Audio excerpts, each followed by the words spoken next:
Guys, here we come. The next session is the session that we were waiting for, and it is on Johnny Gillett. So, a little bit of introduction to our speaker this afternoon. After 20 years of working in both theater and youth work, Johnny Gillett took his accumulated knowledge and experience to create the Journeyman. You guys can follow the Journeyman on Facebook as well. His Facebook page name is also the Journeyman. So his focus became the telling and use of stories, and he soon established the work with entrepreneurs and business leaders wanting to improve their own storytelling skills. Over the years, Johnny developed his own methodology of story practice, which has been significant in developing the communication skills and use of compelling stories for team leaders, managers, teachers, lecturers, trainers, filmmakers, museum guides, and community leaders. In the recent years, Johnny's work has been predominantly in Singapore, Malaysia, and China. As well as training teachers and team leaders, Johnny has been a regular lecturer at the Nanyang Technological University in Singapore, where he has guided students in preparation for interviews and future employment by the use of stories and narrative formulating techniques. Johnny is on the panel of trainers for IKEA's Asia Pacific Learning Center and L'Oreal's Asia Pacific Hub, both in Shanghai. And now in Malaysia, he has provided storytelling training for the Malaysian Technology Development Corporation, IKEA in KL, Putrajaya Business School, University Malaysia Terengganu, Reza School of Government, Employment Provident Fund, which is KWSP, and Ni Won Academy, as well as being keynote speaker in 2018 for BFM's Enterprise Breakaway. Johnny is looking forward to working alongside with RYLA and enabling the participants of RYLA to find their own narrative from which they can draw to tell stories of their own life and experience with authenticity and confidence to speak of their journey, their learning, and their aspirations. Ladies and gentlemen, RYLA participants, without further ado, Johnny Gillett. Johnny, take it away. Well, thank you very much. Thank you, Mahad, for a wonderful introduction. And it's great to be here. So thank you to Rotary for inviting me to share in this session. And thank you for your attendance. I'm going to be sharing some slides with you, as we all do these days. And I want to be taking you through some particular aspects of how you can improve your presentation skills. This is me as the journeyman, quite a, what shall I say, striking figure that I might cut in that hat and cloak. I just thought I'd show you this to just sort of show you what I'm coming from. I am very much a theatrical kind of person, and theatre has been very much my life. And yet, even though the stage is no stranger to me, or I'm no stranger to the stage, I still get nervous. I still get worried. I still get tongue-tied. So what I'm hoping that I'll be able to share with you is some of the strategies that I know work for me, but also that I've shared with many different people that also have proved very useful as people have started to get their ideas together and been able to share and present in an effective and impactful way.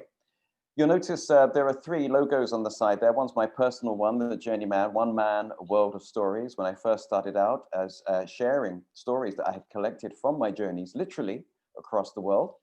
But then I soon formed a theatre company, and from that we were providing lots of workshops to help people to step into their story. Step into your story was our slogan.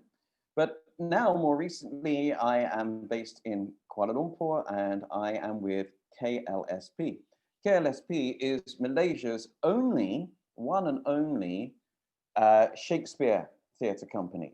And this company was in existence long before I arrived in Malaysia. I've been here a few years now, but the KL Shakespeare players were already making Shakespeare accessible to a Malaysian audience, and I came on board, and I particularly helped them with the storytelling aspect, helping them to be able to reach audiences they hadn't reached before. And more recently, we've been obviously transforming our work so that it can work online. And the storytelling has been invaluable in enabling us to make that transition. You heard about a number of my clients all over the world and different organizations that I work with, whether they are corporates or whether they are social enterprise, SMEs, community groups. I've worked with so many different people because where there are people, there are stories. And stories, well, storytelling is really about making a connection. So I come to you today with some things that I hope that I can share with you that will improve your employability by enabling you to make stronger connections, being able to connect the ideas that you have in your head with your own experience, but also being able to connect with whomever you are working with, whomever you are addressing, so that you can start to see some change taking place. So presentation skills. I've been working with many different people who find the whole idea of presenting a very scary prospect. And a lot of the things that come up that people are sharing with me as points of challenge for themselves are voice projection, making themselves heard, managing their anxiety. So many people get told to speak slower as well. And these are all important things, but I'm not actually going to be focusing so much on this today because presentation isn't so much about how you speak, it's also about what you say. And I'm going to be enabling you to prepare yourself, to prepare what you need to be presenting so that you have something which can be effective and true. And then you can use that to build up your own skills in voice projection and managing your anxiety and speaking slower. But when we get to the Q&A, I'll be more than happy to talk about those things as well if that's what's really needed for you. But I'm really interested in ordering your ideas. So often I find people really struggle with knowing how to start. They've got so many different things they need to say. But also, how do you bring yourself to that? Because could it be that anyone could make the presentation? Well, what we need to be seeing is your personality, what it is about you that you can bring to this information. And of course, speaking to create impact as well, so that the information that you are sharing is really going to be of value. It's going to be profitable to those who I've asked you to present to them. So that's really what I'll be focusing on. But in doing that, I hope that what I'm doing is improving your employability, your ability to present who you are, what you've come from, what you've learned, and what you're able to bring. So there are 3 takeaways that I hope that you'll get today. The first is understanding a concept that I call life journey mapping. And I'll be taking you through that and what it means.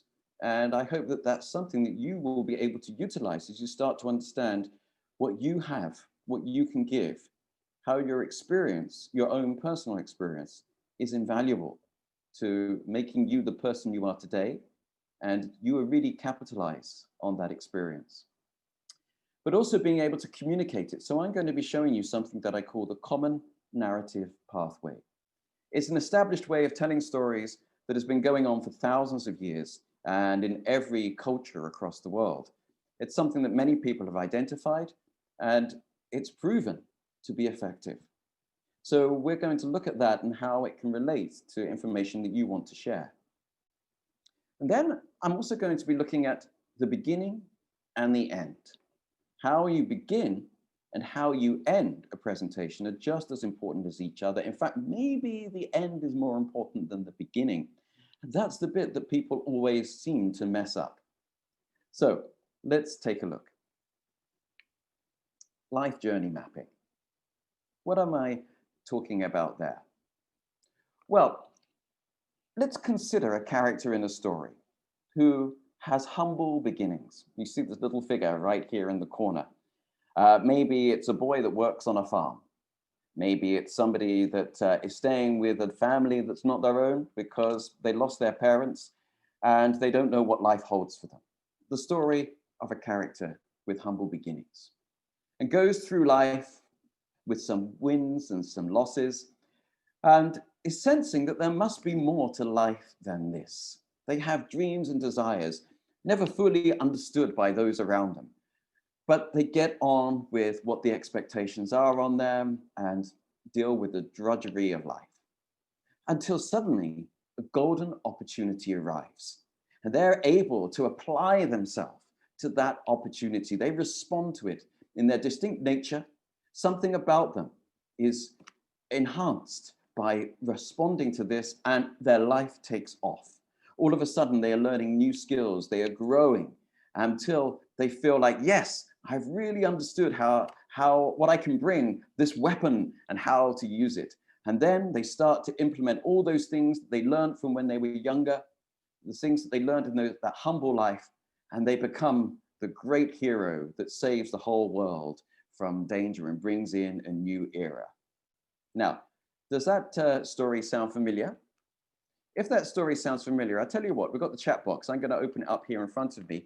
Put a title in of a story, a film, a book that you know that you think fits that narrative structure. Somebody who starts off in humble beginnings, they feel like there's more to life than this, but they just have to get on with the drudgery. Then the golden opportunity comes, they respond to it, and they learn so many new things. They grow until they have to take on some big challenges, and they become the great hero. Does anyone think of any stories that remind you of? Robin Hood? Possibly. Harry Potter, definitely. Yeah. Lord of the Rings. Okay, I'm seeing now. King Arthur. Okay, yeah. I mean, King Arthur, he pulled the sword out of the stone when he was trying to find a sword to give to his brother. He didn't even realize what he was doing. Spider-Man. Okay, great. So we've got some real heroic characters coming through here. Well, let's have a look then at what I was thinking of. Frodo, Lord of the Rings. Harry Potter. Luke Skywalker. Rey from the new Star Wars series. Wonder Woman. The stories go on and on and on. Throughout cultures, we find all of these stories. This story, this narrative has been identified. Maybe you recognize it, and maybe you know of the studies that have been done into this narrative. It's often known as the hero's journey. And psychologist Joseph Campbell, and also a student of cultural studies, identified that this story exists all over the world and through all periods of time. And it's a story that we keep coming back to. It's the story of the hero that we recognize very clearly. And it's quite often a story we can find ourselves trying to match ourselves with. Actually, it's such an old story. It goes back 4,000 years. In fact, did you know that the oldest story that we have written down is this story from 4,000 years ago, the Sumerian story known as the Gilgamesh epic. Here he is. This is the hero Gilgamesh, who seems to have been the archetype for all those hero stories that we know now. So why am I looking at this with you? Well, this is an established structure for a story, and it's something that we can use. But before I go into it a little more deeply, just look at the way that I've presented it to you. This is what I call a journey map. What we are doing is mapping the journey of the character, starting off with the humble beginnings, low down in the left-hand corner. And we have the highs and the lows. We have that sudden shooting up to that place where victory may be assured. We have the up and down again of some of the challenges he has to face. And then we have the final triumph itself. This is a way that we can show time passing. We can show experiences. We can show growth. So thinking of that, look, this is my own life map here. Let's have a look, my journey map for my life. So my life story starts off in theatre as a kid. I was always interested in theatre. I traveled the world because of theatre companies I was part of, but then I started getting involved with work with children. I ended up living in Singapore for a while, and then I started working with youth and then eventually with corporates. That's kind of my life in a nutshell. So you have this trajectory that's going on. And, you know, we'll look at that again in a minute. But I just want to say this. The person who is best talking about my life is me, because I was there. I experienced it. I knew what I was trying to do. And I might give a spin on that life when I try and tell you about it now.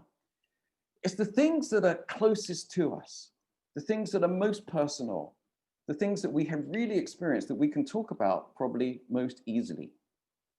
I have many people who say to me, Johnny, you know, everything you're teaching me is easy for you to do because you're an actor. You have a theatre background. And then they say to me, like, I can never remember the end of a story. I can't even remember the end of a joke. I start telling it and I can't remember the punchline. But actually, all of us are storytellers. All of us can easily tell a story about something that has happened recently. When we meet up together, we talk about maybe what happened last night, how we slept, how we're feeling, the weather, traffic, our family, something we saw on TV or on the internet, a film. We talk about these things quite easily. And what we are doing when we talk about these things is we are adjusting our narrative as we watch the person who we are addressing. And as we see the reaction on the face or hear the right noises from the listener, we adjust. We adjust the story on the spot to be able to tell it in the way that we believe is going to be most effective. We do this naturally. And the best person to talk about your experience in your life is you. In your heart, you have those feelings and those thoughts and aspirations. Your mind, with the cloud above there, is your imagination, your memory of those things, or the imagination of what can be. Your brain sorts out that information and then decides what to allow to come out of the mouth. And you are constantly ordering this experience and ideas and aspirations into a narrative which you feel is going to be the most appropriate for now. That's what's going on in storytelling. The problem is, when you are standing in front of your boss, when you are in an interview for a job, when you are having to give a presentation in front of a lot of people who need to be impressed, that's when the storytelling skills can suddenly fly out of the window, because you are in a, what shall we say, artificial situation. You may not have chosen to be in that place, and your nerves seem to take over. But the ability to tell stories is still there. It's just now we have to put some structure in to help you to be able to access that natural human ability in the artificial situation. Okay, hold on to that. I have here the image of the phoenix. And the reason I have this image of the phoenix is it's something that I'm going to be referring to a number of times. I refer to something that I call phoenix stories. When I am telling you my life story, it's very easy for me to tell you about my victories, my triumphs, where I look good. But actually, the more interesting stories are what I call the phoenix stories. The stories of defeat that turned into triumph. The stories of where I messed up, but also where I learned. The phoenix story is about a bird that bursts into flames and looks like everything's over. But actually the phoenix rises from the ashes. The phoenix story includes both these elements. This is the story that I want to be looking at with you. So when it comes to the story of the hero's journey, instead of focusing on the victory, let's focus on his humble beginnings. The drudgery of life, the ups and downs of every day. What did he learn by those? So that when it came to the golden opportunity, he was able to respond to it, to make the most of it, and then his life took off. You know, when it comes to my life, you notice here, generally, if we follow that line, it's going upwards. There are a few troughs in there where it dips down, okay? Well, those are the interesting points. Those are the areas that perhaps are what I need to be focusing on if I'm going to tell you a phoenix story. Why do I need to tell you a phoenix story? Well, what a boss needs to understand, especially if I am meeting my potential boss, is to understand how I am open to learning. What have I learned? How have I grown? You know, one of the worst questions to be given is, what would you do in this situation? Firstly, it's not a good question that an interviewer should ask you, because what you would do when you're put in that situation, or what you say you would do, is probably different to what you actually did do, or what you might do, because we're talking about something hypothetical. But what you can talk about is how I have handled it before or something similar, and what I learned from that experience, and how that now informs me if I should come across a similar situation again.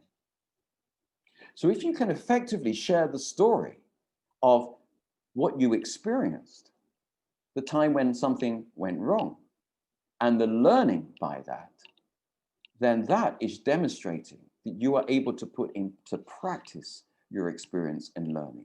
It is not just theoretical. It is not just a good idea. It is something that you are utilizing from your own past that you're able to apply. So, having said that, then let's have a look at the kind of Phoenix stories that you might be able to tell. Well, if we're looking at that point of the humble beginnings, when was that in your life? Was that when you were in university? Was it your first job? Maybe it's earlier than both of those two things. Maybe it's stuff that you've learned in the nature of being with your family and responsibilities that were given to you when you were young. Maybe it's because you were involved in some voluntary community schemes and you learned some things. Either way, some of the best subjects I would suggest for talking about your learning would be these: meeting deadlines, managing a budget, dealing with change, recognizing the need for collaboration, receiving feedback, articulating concerns, dealing with conflict. So I'll just go back to this, because each of these are things that happen in life.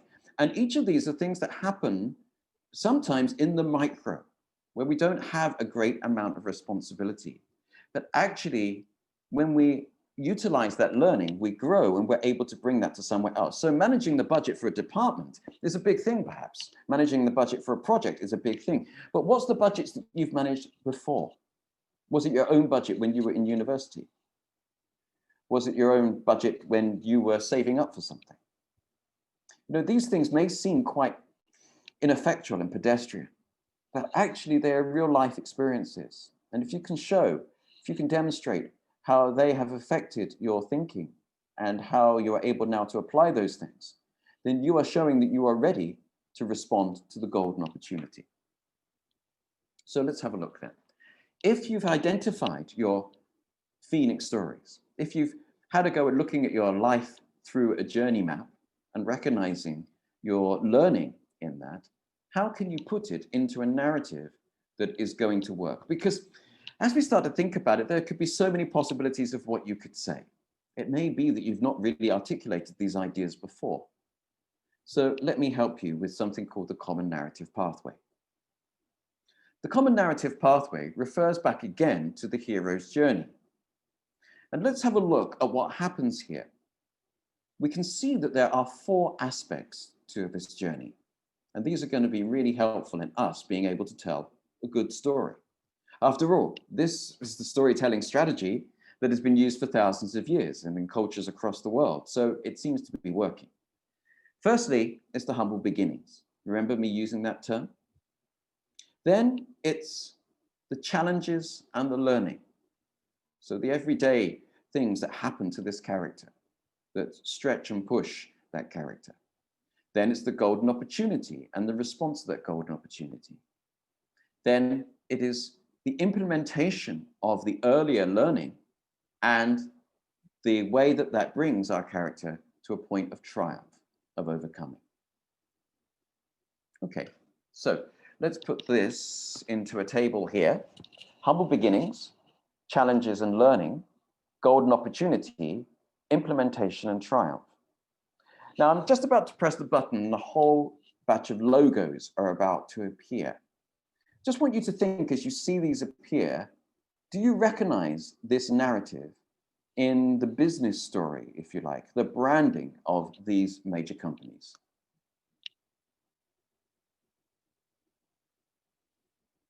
If you think about all these companies, they have a person. They have a personality. Now, okay, Ronald McDonald is a clown, all right? But if we think about the McDonald's brothers, if you've seen the film The Founder, then you will be more familiar with the real origins of McDonald's. But all of these are based on somebody's dream, somebody's vision.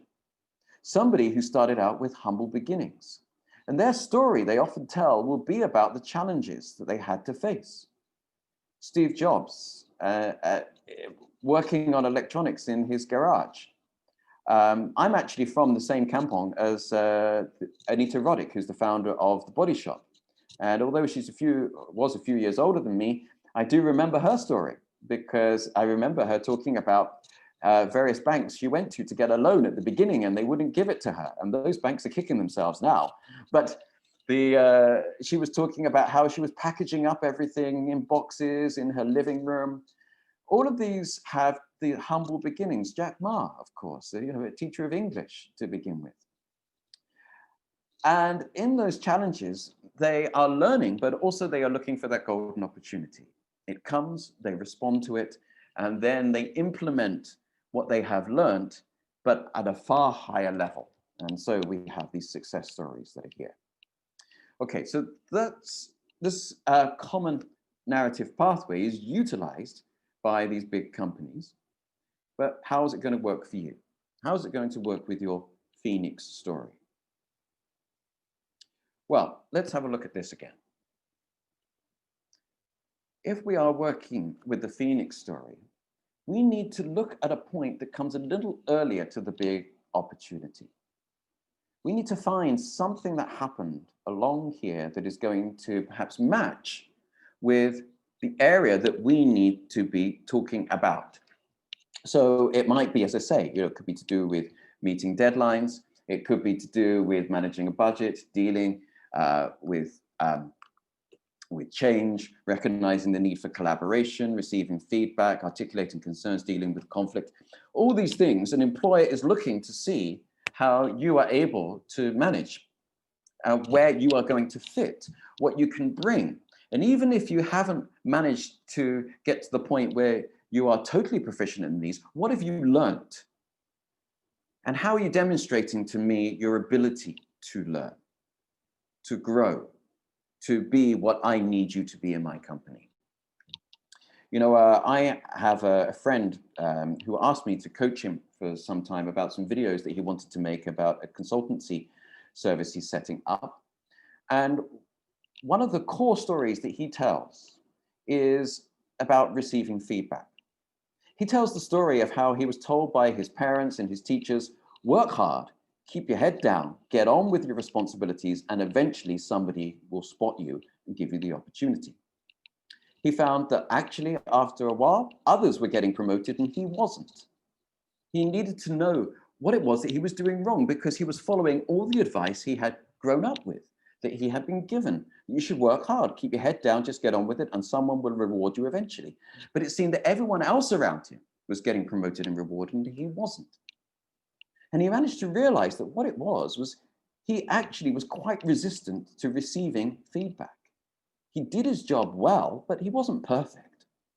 And whenever anyone tried to give him feedback, he took it personally, because he was thinking he was doing a good job. He didn't like listening to feedback. So he gave the impression that he was unteachable, that he wasn't ready to go up to a higher level, because he tried to challenge him on something, he would ignore it and wouldn't put it into place. He'd just get on with what he had always done. When he recognized this and identified it, then he realized he needed to put himself in a vulnerable position where he was going to be able to receive feedback, where he was going to be given feedback, and he would receive it. In fact, he started to utilize it. He started to come up with possibilities and ideas, and he would email other people in the company and say, I've been considering this. What do you think about it? He put himself in the position where people were going to give him comment and critique what he had said. And in doing that, he was showing that now he was someone who was willing to receive feedback.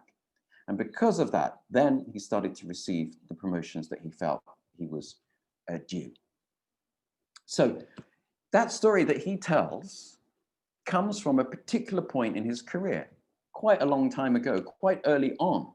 But he found that point there because it suits what he wants to do in his consultancy work that he's doing. So you need to look back over your journey map of your life and find those things that you think are going to be the learning experiences that really match with whomever you think it is that you, whatever it is you think the potential employer is going to be looking for and asking, or for the promotion that you're looking for.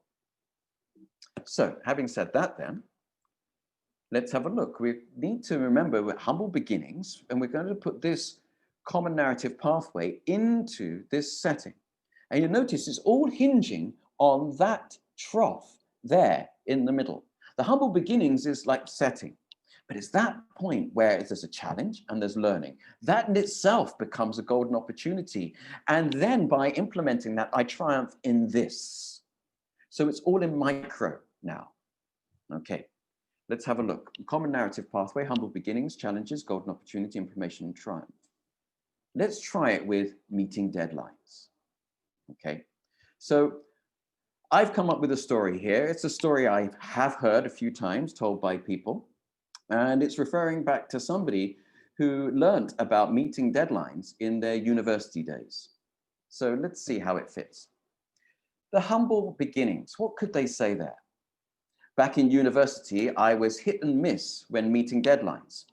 Sometimes I felt like I was on top of things, but then other things would get in the way, mainly social stuff. Okay, so they weren't always getting those essays submitted by the time they should be. What did they do? How did they respond to that? How did they cope with that? I found that some lecturers, I could get an extension, especially if I came up with a good enough excuse, but this wasn't with all of them. And actually I felt bad about it. After all, he was making up a lot of this stuff. Deep down, I wasn't really feeling good about my lack of organization skills. Knew he had a problem, but he had been getting away with it up until now. All right, the golden opportunity. Well, then I found that my submissions were scoring low. All right, so now he's really sliding down into that trough on the graph, on the map. I couldn't get away with the last minute stuff any longer. The demands had grown, right? And he was seeing the scores are going down. So I had a weekend coming. I put aside a whole weekend to research systems for self-management. And I found one that could work for me. So his golden opportunity actually is a warning light. He sees that the scores are going down. It's a problem. A weekend comes up. He decides he's not going to socialize. He's going to apply himself to trying to get his organization skills sorted. And then what happens? I found that I was now much more effective at keeping up with the academic demands at uni. I did not miss a single deadline, and I felt much better about myself. I felt like I was actually taking this opportunity seriously. I still managed to fit in some socializing, but I kept it in check. And I left university with a first. My parents were so proud. Okay, so what we have here is a story about a very small experience, but a significant one. Something that happened in the past, but it is a time when this young person learned about meeting deadlines, self-organization, something that's really important, vital in the working world. And this is their Phoenix story.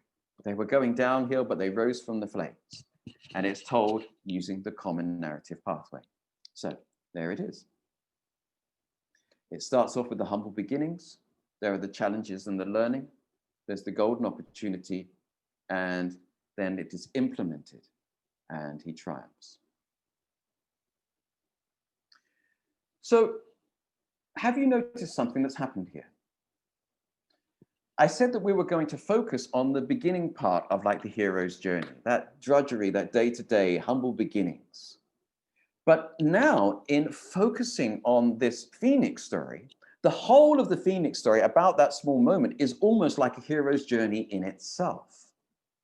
It follows this, where we are going through this nature of things ticking along, then going down, and then taking off and reaching some kind of triumph. So, if that's the case, how can the end be as strong as the beginning?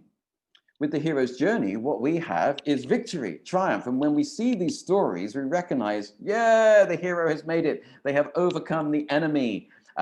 Evil has been vanquished and a new world order will begin. It's a very strong ending. Okay, I don't know what you're like about stories. I know that there's quite a few people who really need their story to be tied up at the end. They hate these stories where it's a cliffhanger or there's some loose ends, all right? And the hero's journey often is a story where everything ties up. And when we're making presentations and we are telling our story, if you like, whether that is in an interview situation or you're standing before a team or colleagues or a board giving a presentation, how you end needs to be something that is strong. I have met so many people who don't give good attention to the end of their presentation. Their beginning may be strong and they have all sorts of things to supplement what they are presenting. It could be data, there could be examples, really good, but it all falls apart at the end. It seems that they finish with something like, okay, finish now. What? Okay, it's over already? Or it could be the opposite of that. I find so many people, because they don't know how to end, they don't end. And they end up like an aeroplane that is stuck in the air, trying to taxiing in the air, trying to find somewhere to land. And they go on and on and on, and they're repeating the same thing until finally, whoever's in charge has to stop them and say, okay, we've got it. Thank you. Okay, can we ask you some questions now? Or, all right, fine, over.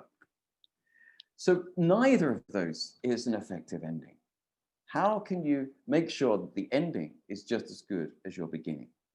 Well, actually, what you need to be making sure is that your ending and your beginning are working together.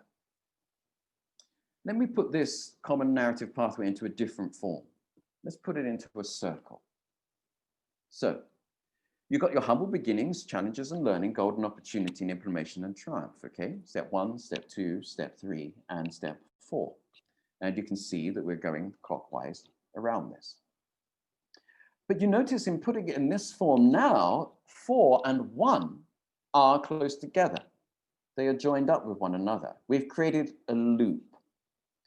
In the previous setting, where I'm showing you in table form, or I'm showing it to you as a journey map, it's a linear thing. But here now, it has become a loop. There is a completion to this. And I need you to hold on to this idea, because step 1 and step 4 have to work in tandem with one another.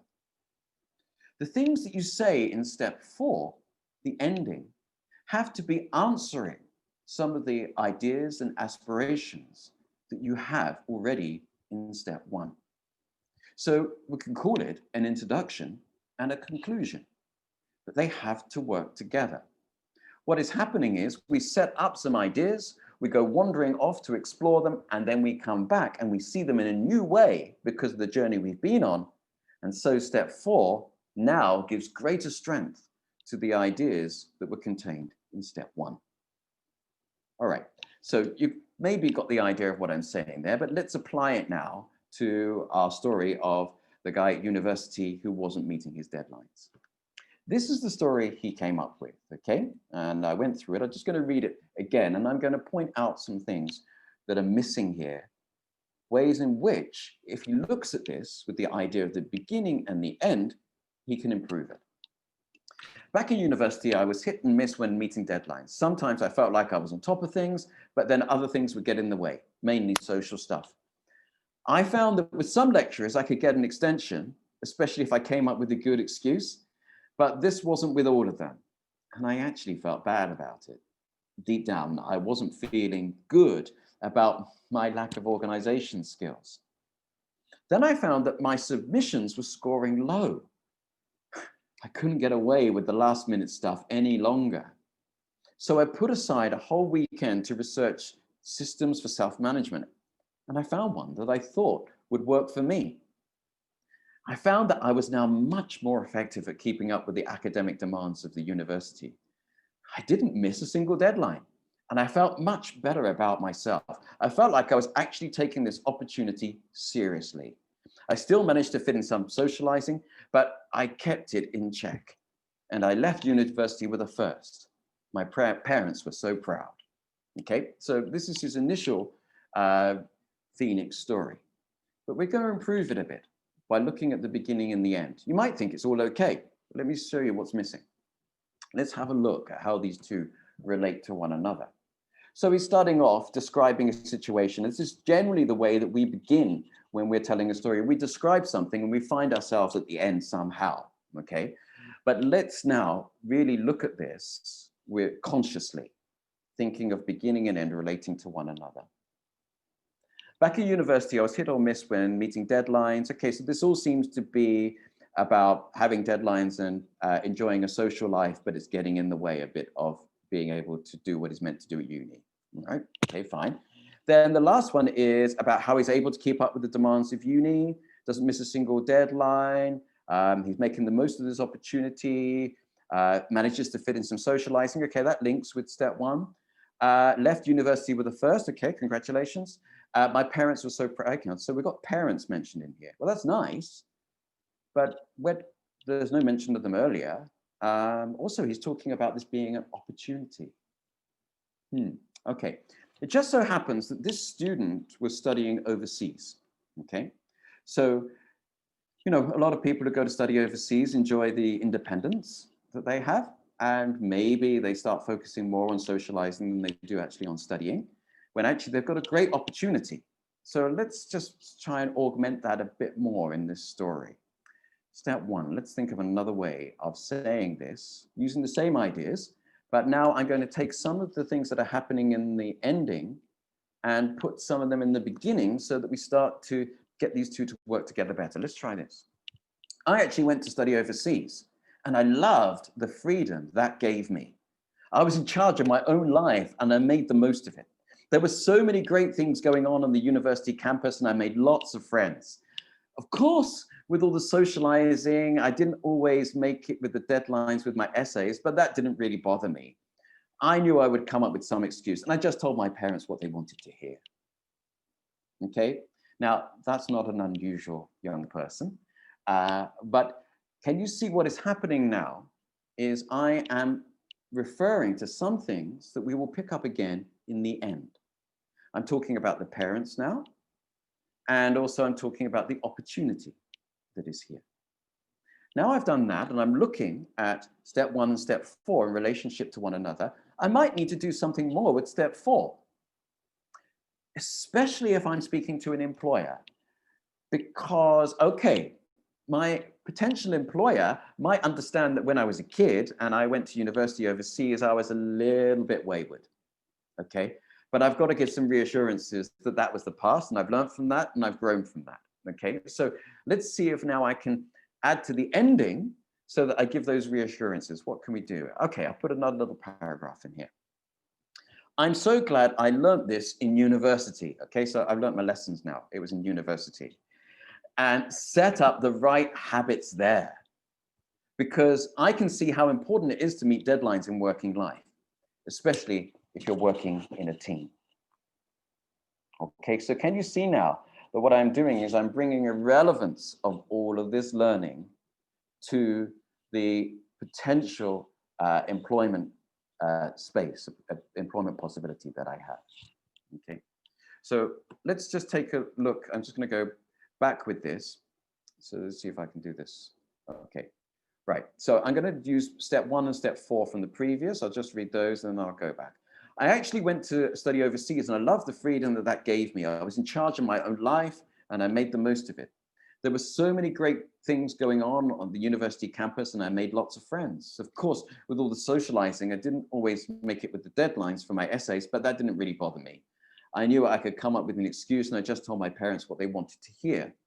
I found that some lecturers, well, I could get an extension, especially if I came up with a good enough excuse, but this wasn't with all of them. And actually, I felt bad about it. Deep down, I wasn't feeling good about my lack of organization skills. But then I found my submissions were scoring low and I couldn't get away with the last minute stuff any longer.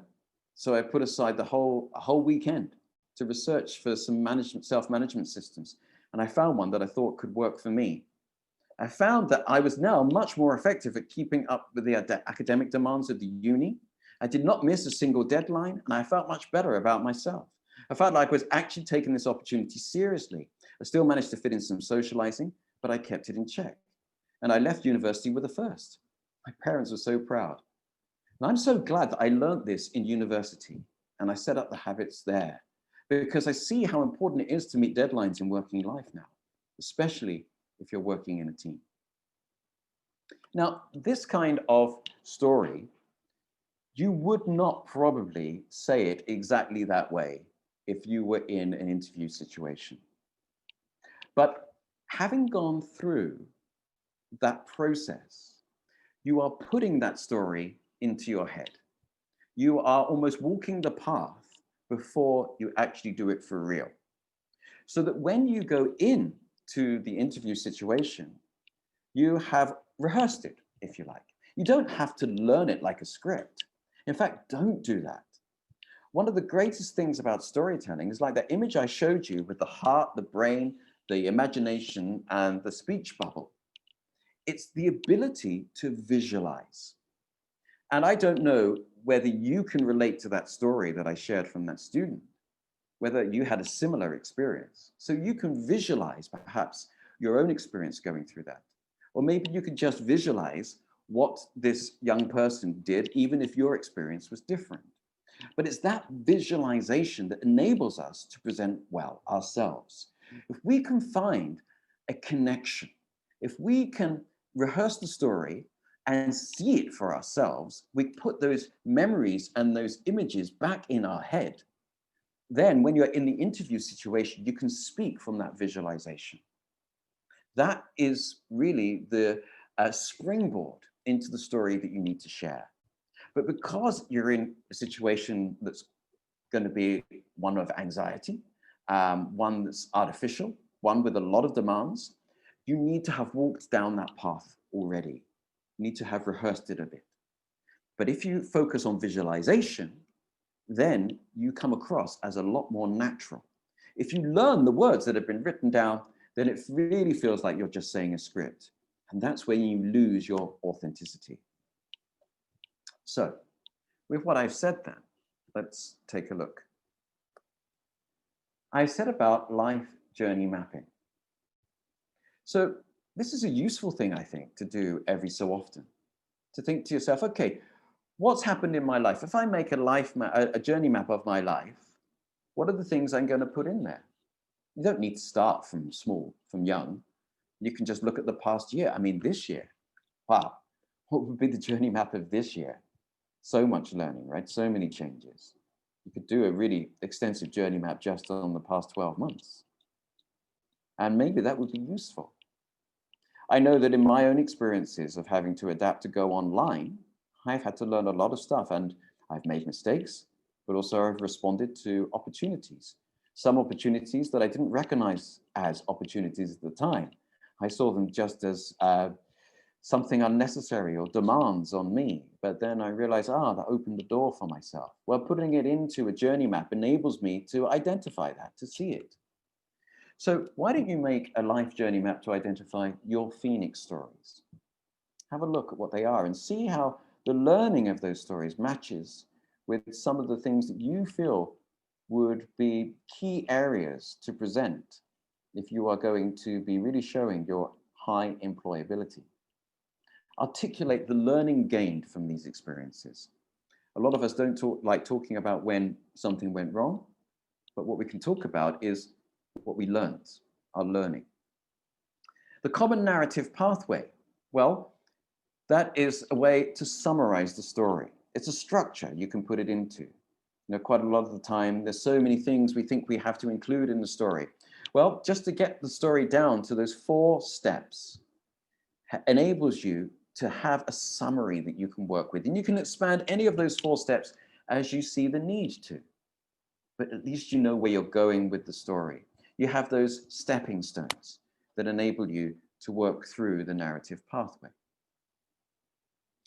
And then, really important, make sure the beginning and the end work together. Make sure that what you have to share at the end is said with as much confidence as you started out with, maybe more. That it works together with the beginning. Start well, but end better. Ensure that any presentation ends soundly and securely, with that final point enhancing the understanding of your opening point. That's a golden rule for all presentations. And this, as soon as you embrace that and make that part of your preparation for presentations, you will already be standing out from the others. Well, you may remember that with this presentation, I said that storytelling is about making a connection. And what I have taken you through is the process of looking at your life and making a connection with certain experiences for yourself, that you can connect those ideas within that experience. So those ideas can connect with one another, but most importantly, so that that then can connect with your future employer. So storytelling is about making a connection with your listeners, connecting ideas together, but it's also connecting with your future. So I just want to finish off by just telling you about my program Step by Step. You can come and find that on Facebook. You can get in touch with me. I'll be more than happy to answer any questions, which we're going to be doing in a few moments. But if you think of anything afterwards, come and have a look at the Step by Step Facebook page. Maybe you'd like to join the program. But what I am finding is so many people from all areas are benefiting from being able to recognize what their story is and being able to tell it. So thank you.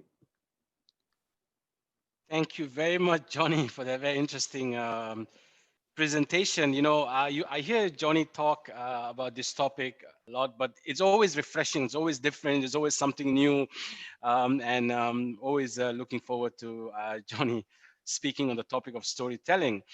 Now, notice not many questions. I guess they were so captivated, and now I got a question here. Somebody inboxed me. Johnny, the question is, in the context of using idea of common narrative pathway, how do I prepare for an interview with a potential employer and make sure that I get the position that I'm being interviewed for? I am more inclined to tell the employer what they want to hear. I mean, is that how should I approach? That's what the individual is asking. Do you know what? I can identify that. I think, we all want to be telling somebody who's going to give us a job what they want to hear, right? I get that. And in some ways, there is nothing wrong with that because, if you are the right person for the job, then the employer needs to know how you are the right person for the job. However, when it comes to your question was particularly about the common narrative pathway and using that, I see that for interview being a way of you ordering your thoughts so that you are ready to give answers on things, okay?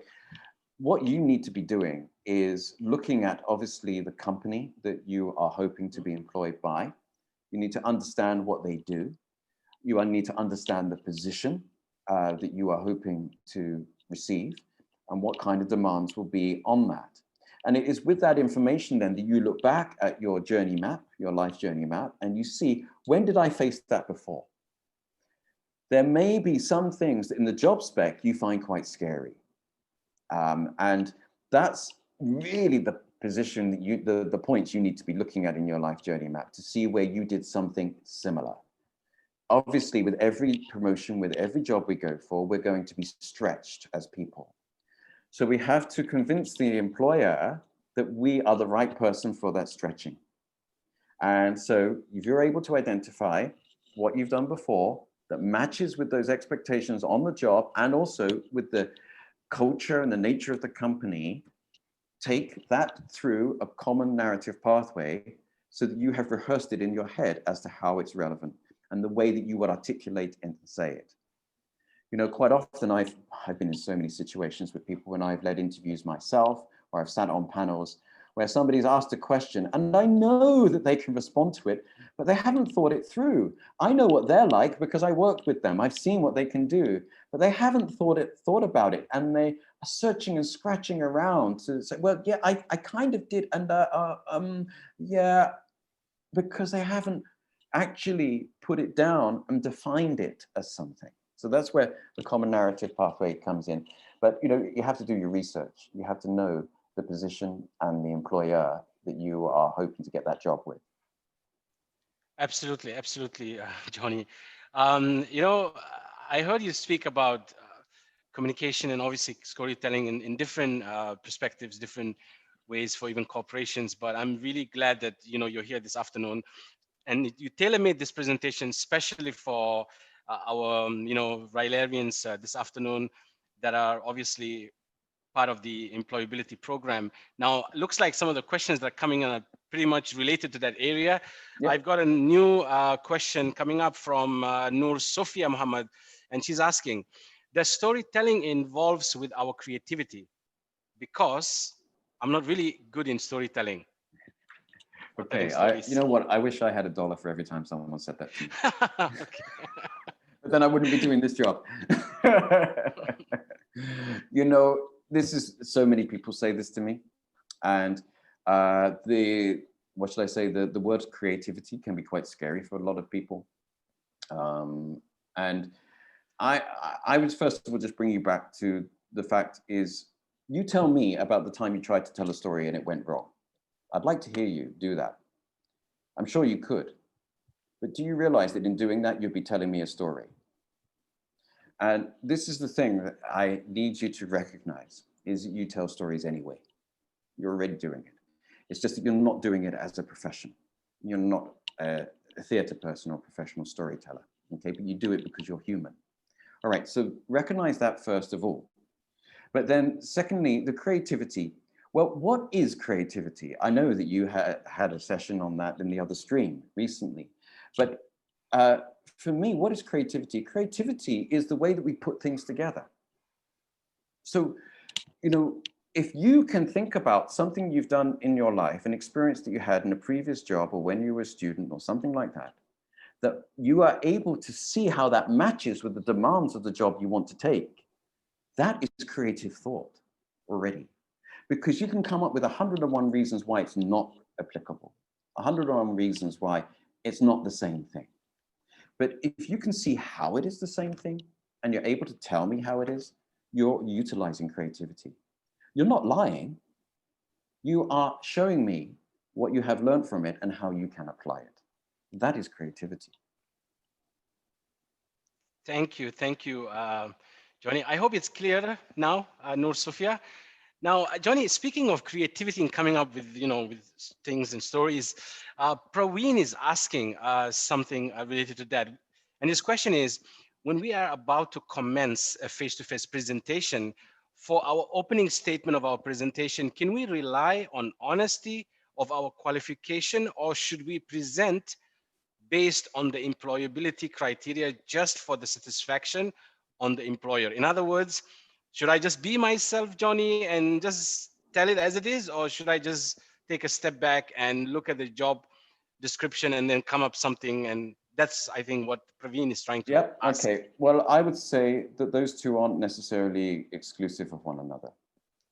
I think, firstly, in the desperation to get a job, so many people pretend to be something they're not. And I often wonder what the wisdom is in that, because you're going to do that for the rest of your life. You're going to do that, you get that job and you're something they don't require. How are you going to maintain credibility in that job? That's my worry about that position. However, you need to present who you are in the way that the employer is going to understand that you're right for this job. So what is it that you have about you that really matches? That's got to be your start points, okay? I see on your question here, I can see it in chat, that you talk about the opening statement of the presentation. Okay, so let me tell you this. What you need to do is look at what you say about the honesty of qualification. Who are you? What do you have that matches the job? Start with that. When those two come together, it's like a Venn diagram, right? We have that intersection there. That is the strongest thing, is where those things link, where the specs of the job and the expectations of the employer and you and your qualifications and your experience match. And it may be razor thin, but focus on that. Make sure that that is where you are coming in at, okay? And then also, if you're using that as the beginning, then if this is a presentation as opposed to an interview, then make sure that you capitalize on that when you do the ending as well. You can talk about the things that are going to be a challenge and the rest of it in the middle of your story, in the middle of your presentation, but you need to come back to that point where you are the right person. I hope that's helpful. Absolutely, absolutely, Johnny. It is for me, and I'm sure Praveen finds it powerful as well. Now,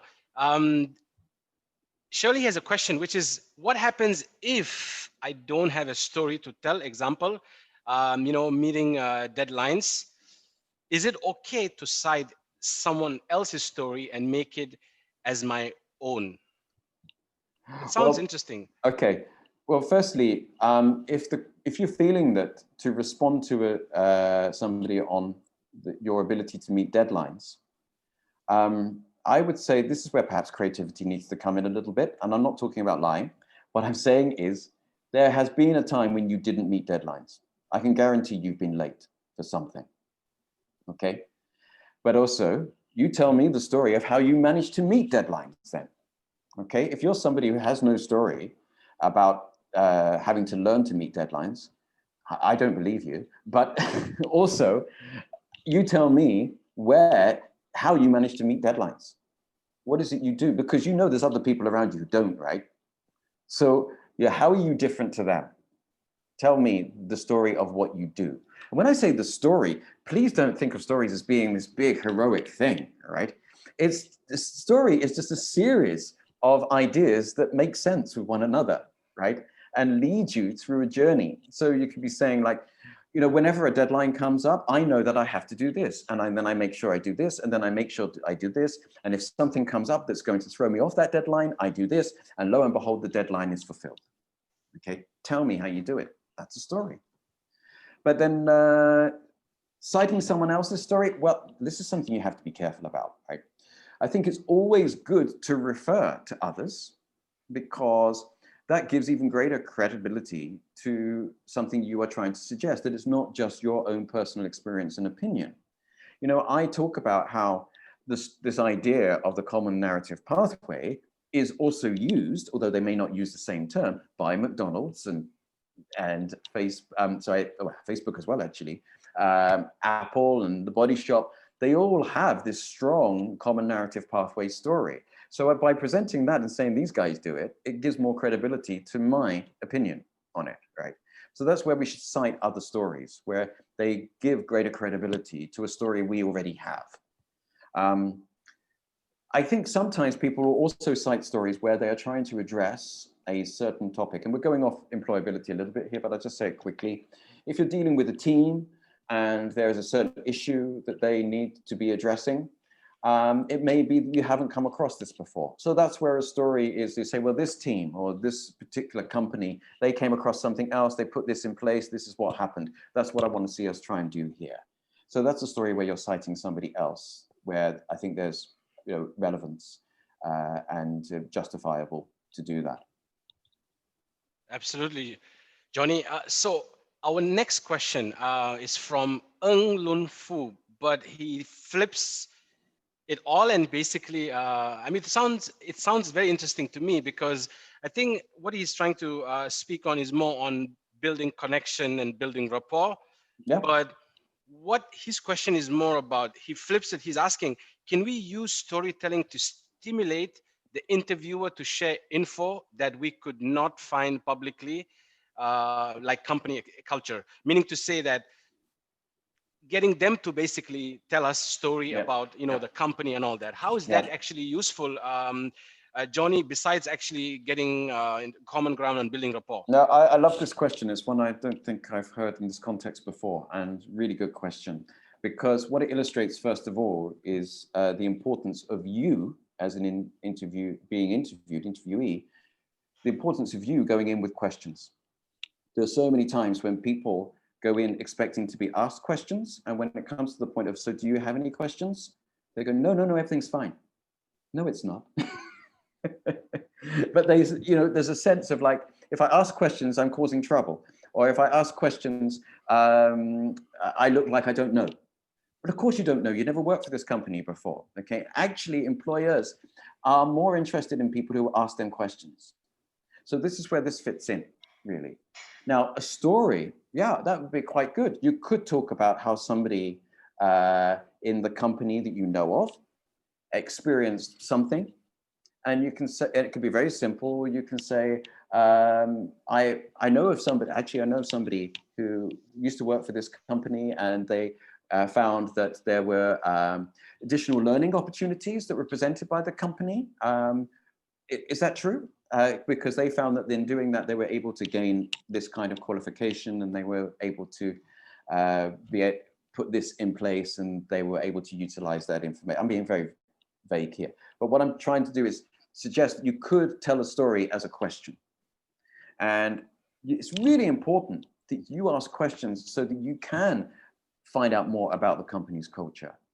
You know, is there a culture which supports learning? Is there a culture, a good social scene to this company as well? What kind of age are people generally who are receiving promotions? What kind of criteria are expected of people? You know, we could talk. We can put those questions into the context of a story, and that actually works quite well because you give evidence of it happening before. Is it still happening here? Or is it like this other company that operates in a similar manner? So that's the way I would suggest you do it. You think about the questions that you want to ask, and you try to think of a story that would give a context to that question. Thank you, Johnny. And I think we have time for one more question. Somebody just private messaged me a question, which is more on Johnny. When someone has already crafted their story, and it's fantastic, and they've used it quite often. How do you be strategic about, when you go into meetings or different, for example, interview, or even, for example, interactions, day-to-day interactions, how do you then become like intentional or strategic about having other stories that basically fit in those situations, whether it's like team building or going for interview, or maybe talking about your sales achievements and things like that? Yeah. Would you recommend to have like 4-5 different kind of, like, are you always writing stories? Well, does it ever end? I would recommend you come on my online program. Okay. Because we look at this kind of stuff. But so it would take quite long to explain how that works here. And because I've come up with a number of tools and strategies to enable people to do that quite quickly. However, let me just give you some insights. Firstly, the more you tell a story, the more it's like a comfortable pair of shoes. You start to really fit with you, and you start to be aware of what you can do with it. And there's certain parts of the story that you can expand or contract depending on who you're talking to, so that you can give more emphasis on a certain area that shows you in a certain way that is right for that situation or illustrates something. And the more you tell a story, the more you know it, the more you can do that with it. However, just be careful that that story doesn't become something that you just regurgitate parrot fashion as well. Maybe experiment in telling the story differently for yourself to make sure that it still feels real and alive and fresh. But when it comes to a situation where, I'm dealing with this all the time. People who are managing teams or people who are going into new situations, they need a story. And there is a process that I recommend to people to go through, but I think some of the simple things you do, make sure that you are reading stories, watching TV, watching films, whatever. Just collect stories, absorb stories, because then you have so many images and so many possibilities of things you can say, oh, that's a bit like whatever. And you can tell the story of that simply to meet that particular need or situation. But the other thing is this, and this is a bit where the creativity comes in, I'm afraid. This is the ability to visualize and to visualize a problem. So let's say that my team is struggling in a certain area. We've got something coming up and we're just not finding a way through here. There's a miscommunication that's happening. If I can interpret that situation as a metaphor, then I can expand the metaphor, and that starts to become a story. And that starts to give me something that I could present to the team that provides a platform that we're able to work with to try and find a solution to this problem. Stories, I find, are great. I said about them making a connection, but stories also enable us to create a distance. What I mean by that is if we are in a situation where it's, let's say, quite high emotional situation and people are feeling judged by it, if I find a metaphor and I create a story, what I can do is I can create a distance from all of that. We can still talk about the problem, but nobody's feeling that they are being pinpointed in the same degree. But this is all quite advanced storytelling, but it comes from the ability to be able to spot a metaphor. And here's an easy one. I'm stuck in a situation and I feel like I'm hitting my head against a brick wall. It's just a phrase that we use, right? But it's actually a metaphor. And I would say, okay, so what's the brick wall? How does it feel to be having my head hitting against the brick wall? What does that do to me? And using those symbols, I'm able to explore a story, and that enables me to tell a story that might help us to address a certain situation. It's quite advanced though, so I'm just giving you some insights and pointers. Thank you very much, Johnny. I'm afraid, guys, we're running out of time, but Johnny, there's one more question I just want to take, right? Because a few others came in form of a private message, but it's very similar. You've already answered it. And this is the best part because they were so captivated all this while, and now the texts, I mean, the messages are coming up as quickly as possible. So Pavitar Singh is asking, should we put more emphasis on how suitable are we for the job or how we can benefit the company as an asset? It's more of like strength, I think he's referring to. Should we put more emphasis on how suitable we are for the job or how we can benefit the company as an asset? More of positioning, I think, if that's what Pavitar is trying to ask. The two are very much related, aren't they? Yeah. And it's a nuance, really, an emphasis there on what you put. To be honest, I think you need to gauge the situation. You need to be looking at, perhaps when you are first coming into a company, it's very much presenting who you are. Once you gauge what the company is about, and maybe you're looking for promotion, then maybe that's more about how the company is going to benefit by placing you in that position. That's just a very simple guide there, but I think it's more about what is the situation, which side are you going to lean on more. That's all. All right, Johnny, thank you so much. I enjoyed this session. I heard you talk a few times, and every time it's fresh, it's new. It's today for the first time I'm hearing you share storytelling and how it can help in basically interviews and job seeking, which was really fantastic. I loved it, enjoyed it. I'm a fan. I follow your content, guys. I also invite you to like and follow The Journeyman, where Johnny, every day or every few days, he is always breaking down storytelling, narrative. He's giving step-by-step understanding of how to use metaphors and archetypes and so on. And so many great content in terms of storytelling from different perspectives. So there you have it.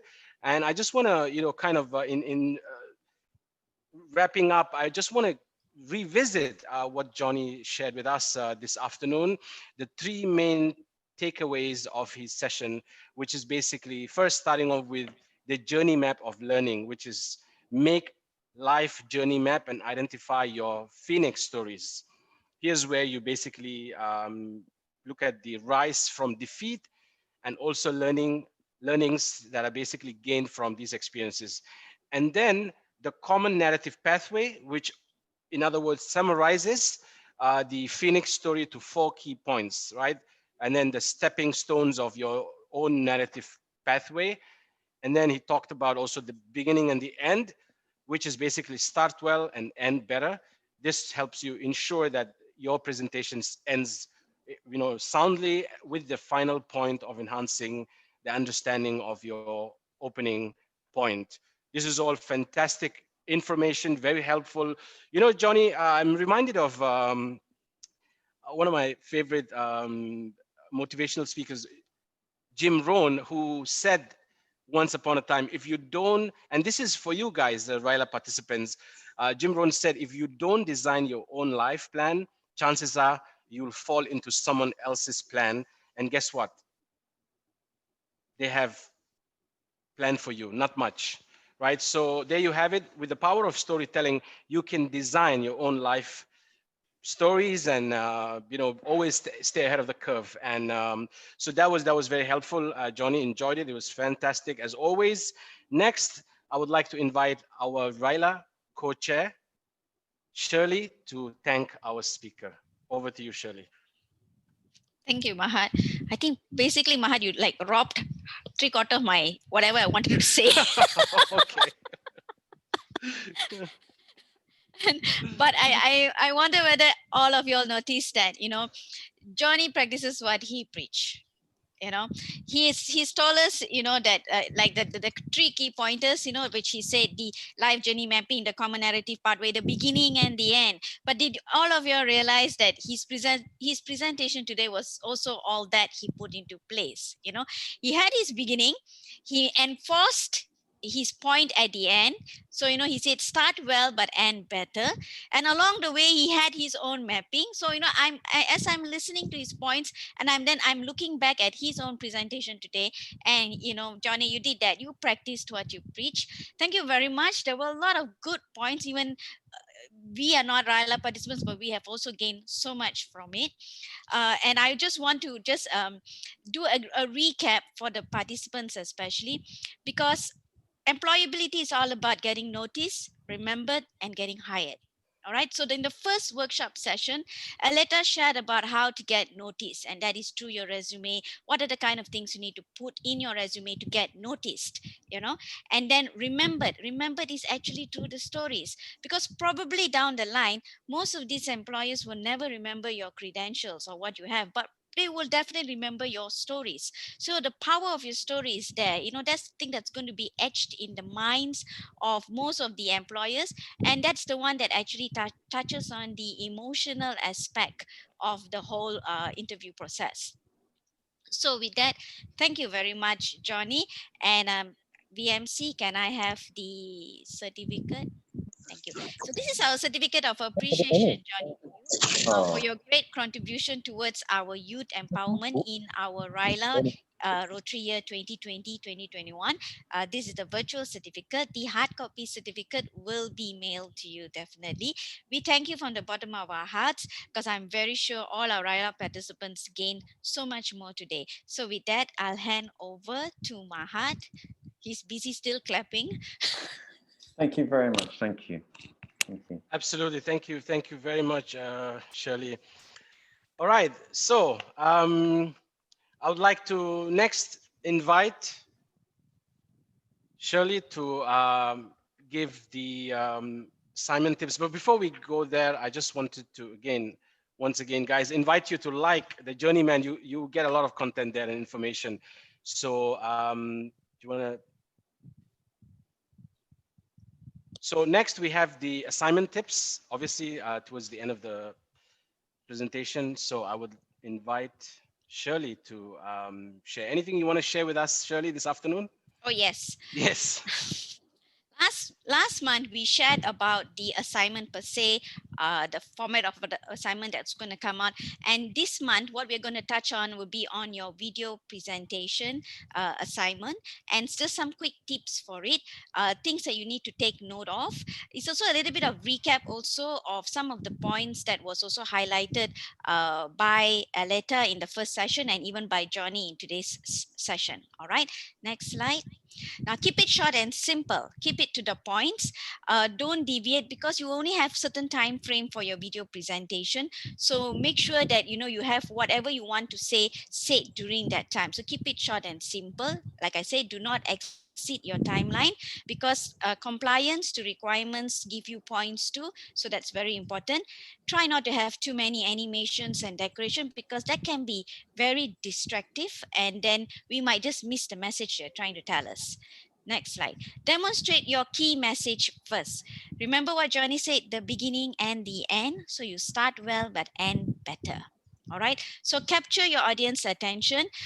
Don't make them wait, and be upfront about your flow and your sequence, and be brief, be bold, be gone. All right. Next. Summarize your argument, very important. At the end of the day, after whatever that you have said, do a summary of what is it you're trying to tell us.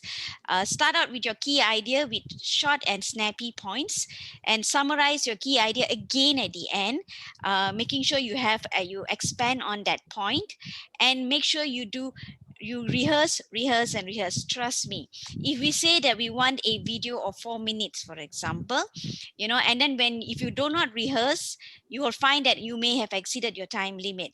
So do a couple of rehearsals, watch it after that video, what else can you improve, because everything will be taken into consideration.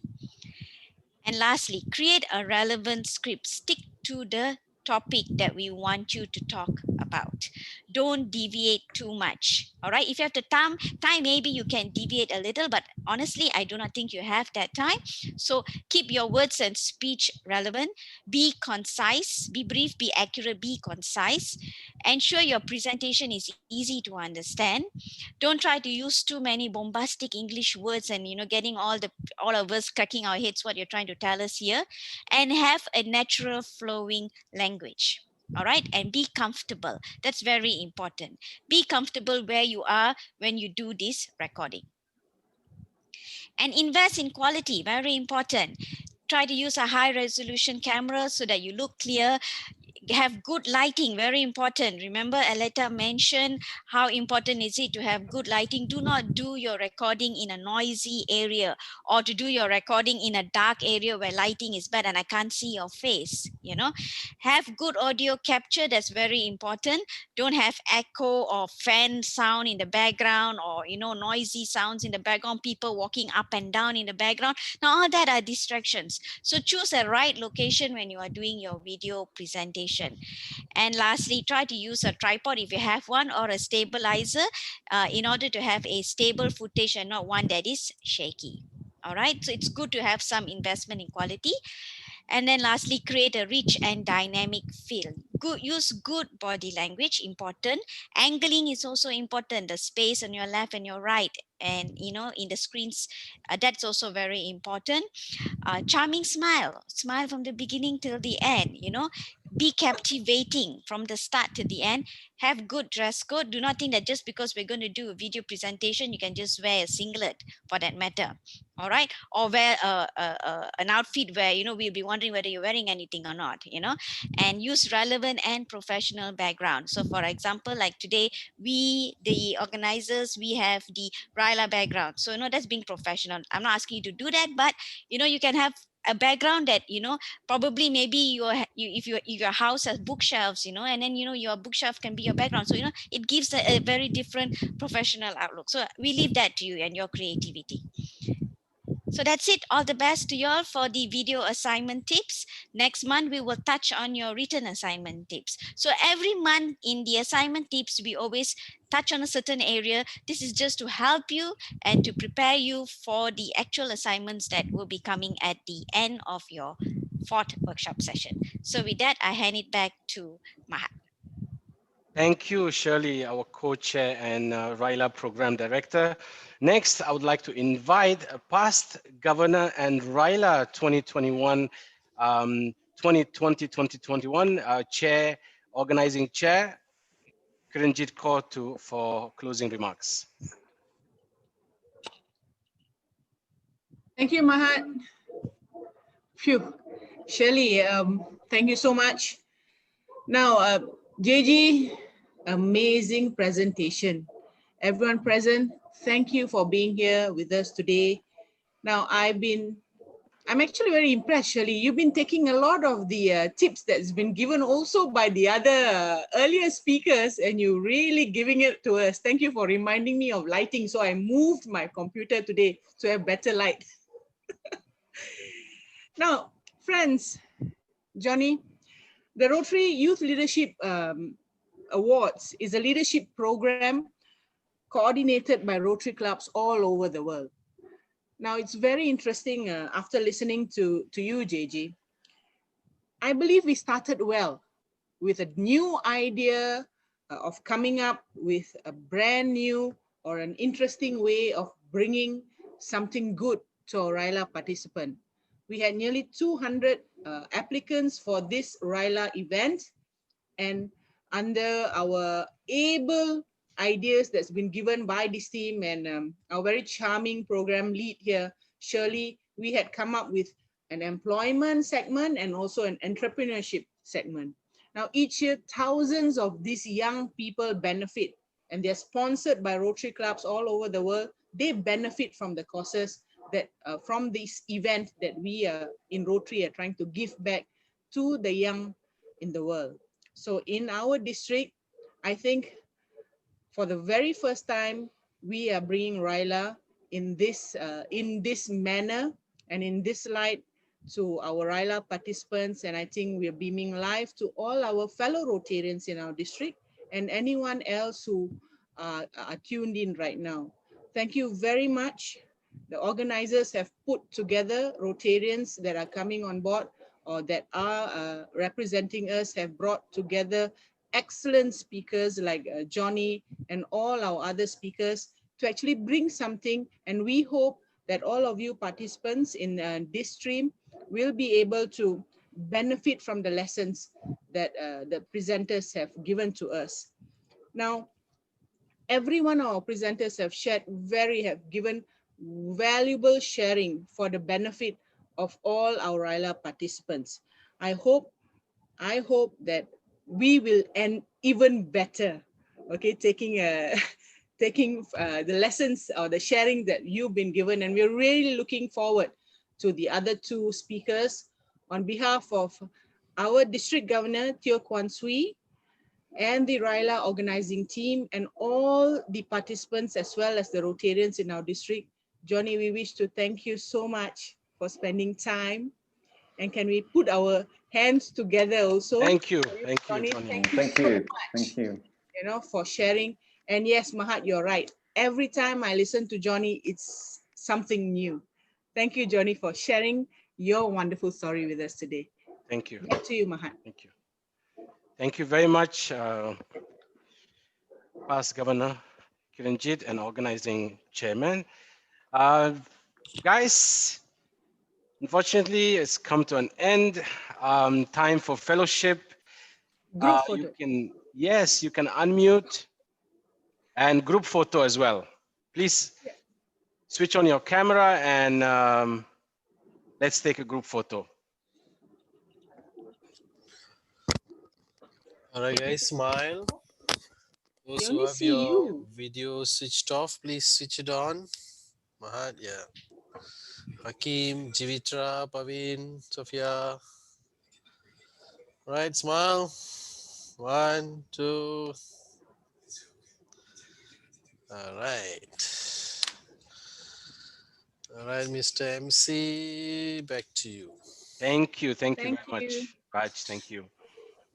Right, so our next presentation is scheduled on 23rd of January, 4 p.m. And it's entitled Brand Yourself, Attitude versus Aptitude with Dato Munira Louis, Founder, Chief Executive Officer of Brand International.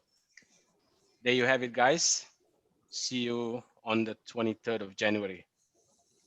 Thank you.